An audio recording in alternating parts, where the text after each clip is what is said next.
What's up mga kaigang? Ngayon meron na naman tayong i-unbox sa smart gadget galing sa Lasco. Usong-usong talaga yung RGB ngayon, no? Nakakaganda kasi ng mood, ambience, dagdag aesthetic din sa kwarto o bahay nyo. Isa pang maganda sa i-unbox natin, quality na pero hindi masakit sa bulsa. Ito ang Lasco Wi-Fi Ambient Light Bar. Ang daming magagandang smart home gadgets ng Lasco. Kaya yung link ng mga video natin yan, nasa pin comment lang sa baba. So ito yung packaging niya mga kaigang. Tapos dito sa likod, makikita niyo yung quick features nitong Lightsaber. Lightsaber Light Bar. Ito talaga yung nagustuhan ko sa mga gadgets ng Lasco eh. Lahat pwede mong kontrolin gamit lang yung phone natin. Kumbaga napaka-affordable ng gadgets nila pero smart at the same time. Yan pwede sa Lasco app, Smart Life app, Amazon Alexa. Yan, mga familiar na kayo dyan, di ba? Google Assistant, Google Home, Siri, Tuya. Kahit hindi nyo nagamitin yung remote control na parang ganito, yan. Alam ko, familiar kayo dito kasi madalas nyo nakikita to eh. Sa totoo lang, hindi talaga ako pa ng mga ganitong remote control eh. Kasi kung ilan yung RGB lights nyo, ganun din karami yung remote control nyo. Kaya napaka-hassle. Pero dito sa Lasco, optional lang tong remote. Kasi pwede nyo naman kontrolin yung mga gadgets nila gamit lang yung smartphone natin. Kaya napaka-convenient. Kaya yung mga smart home gadgets dito sa bahay, lahat nakalagay sa Lasco app. Mamaya papakita natin yon. Pero ngayon, i-unbox muna natin tong Lasco Wi-Fi Ambient Light Bar. Wop! Yun! Buti may kuha ko ngayon ha. Okay, nandito kagad yung remote. Yan. Tapos na natin. Naka-plastic yung ambient light bar. Okay, tabi muna natin dito. Tapos, meron ng manual na kasama. Yan. Okay, check natin yung laman ng plastic. Ito nga, yung light bar. Wop! Okay, yung stand niya nandito na rin. Vertical, tsaka horizontal stand. Yan. So, ito na yung laman ng package niya, mga kaigang. Wala nga lang kasamang power adapter or yung power brick. Pero hindi naman big deal yun para ma-minimize din yung cost. Tsaka pwede naman natin gamitin yung mga power adapter ng phone natin. Tapos dito, meron siyang dalawang stand yan. Pwede nyo gawing vertical or horizontal. Okay, try nga natin. Kakabit lang natin dito sa ilalim. Nakikita nyo, merong butas. Yun. Tamang-tama lang yung size niya. Hindi spacious, kaya perfect sa mga desk natin.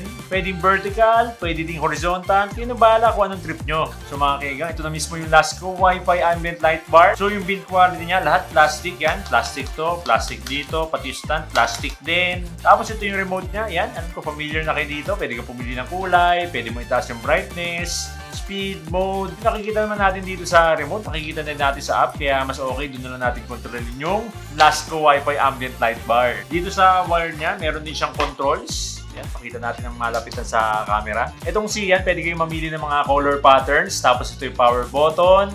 At yung music mode. Ito kasing light bar, pwede siya mag-react doon sa mga beats na pinapatugtog nyo. Inulit ko mga kaigang, itong mga function na to, makikita din natin sa Lasco app. Kaya i-pair na natin tong Lasco Wi-Fi Ambient Light Bar dun sa Lasco app. So mga kaigang, nandito na tayo sa Lasco app. Available pa ito sa iOS at Android. Make sure bago kayo mag-pair, naka-on yung location at Bluetooth nyo. Okay, pair na natin to mga kaigang. Kunin natin tong control dito sa light bar. Press lang natin ng 5 seconds tong power button. Yan, yung gitna. Hanggang makita natin mag-blink tong light bar, no?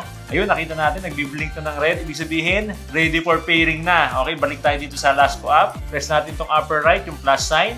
Add device. Ayun, ito na yung logo ng Wi-Fi Ambient Light Bar natin. Okay, add. Type lang natin yung password natin sa Wi-Fi. Yun, nakalagay dito, being added. Hintayin lang natin mga kaigang. Ayun, kala ko abutin pa ng 5 minutes. Wala pang 1 minute. Tapos na mga kaigang. So yun, nakapair na yung light bar natin dito sa Lasco app. Ganun lang kadali mga kaigang. So dito sa app yan, pwede kayo mamili ng kulay. Madami dito. Yan o. Kikita na natin. Tapos color card. Combination. Yun, napakaraming mga pagpipilian dito. Kaya nga sabi ko sa inyo mga kaigang, kahit hindi nyo nagamitin tong remote, lahat nandito na sa app. Yan, pipili na lang kayo ng mga scenery dito, yung mga color scenes. Yan, Sea of Clouds, Fireworks at Sea, Hot in the Snow. So, ang daming combination dito yan. Papakita natin lahat mamaya mga kaigang kasi dito hindi masyadong kita kasi nasasapawan ng mga ilaw natin. Tapos dito sa music rhythm yan, mga iba't ibang patterns, rock, jazz, classical, scroll, energy. Lahat yan sumasabay sa mga beats nyo, tsaka iba't iba yung mga pattern niya. So yun yung function ng Lasco app mga kaigang. Napakasimple lang, napaka-basic. Okay, tingnan natin kung anong itsura nitong Wi-Fi ambient light bar pag patay yung ilaw.